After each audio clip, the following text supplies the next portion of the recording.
Баршаңызға сәлем. Бүгінгі видеоблогта мен сіздерге бауырдан қалай котлет жасауға болатыны туралы көрсететін боламын. Сіздер менің арнама тіркеліп алыңыздар және де осы видеоның соңына дейін қарап, лайк басып, өз пікірлеріңізді қалдырып кетіңіздер. Ал ендеше котлет жасауды бастаймыз.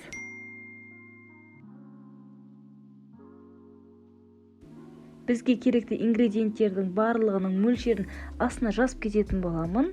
Ал қазір біз осының барлығын дәл видеодағыдай етіп, комбайнның ішіне сиятындай етіп, осылай ұзынша етіп турап шығатын боламыз.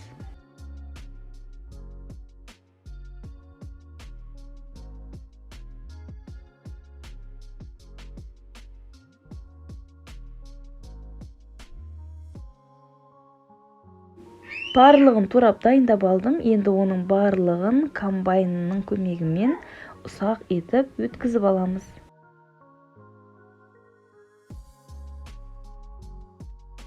Барлығын жақсылап тартып алдым. Келесі кезекте ішіне сүт және де осылай тоз, бұрыш және де ас содасын саламыз. Одан кейін бір жұмыртқаны жақсылап жарып, барлығын араластырып алатын боламыз.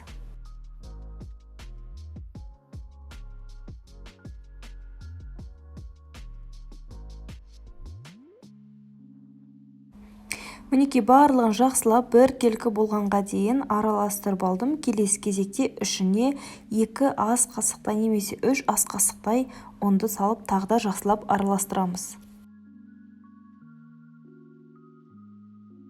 Ұнымыздың барлығын салып болып, жақсылап араластырып болдым. Келесі кезекте осындай болып шығады. Енді оны қызып тұрған майда осылай 2 жағы қызарғанша әдемілеп қуырып алатын боламыз. Өзіңіздің қалауыңыз бойынша көлемдерін жасасаңыздар болады. Көбірек қойсаңыздар үлкендеу шығады, кішіректеу қойсаңыздар осылай кішкентай доңғалақ болып шығатын болады.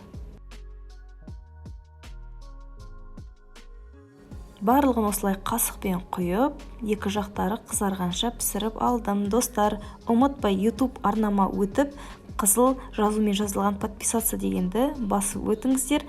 Алда бұдан да басқа қызықты рецепттермен бөлісетін боламын.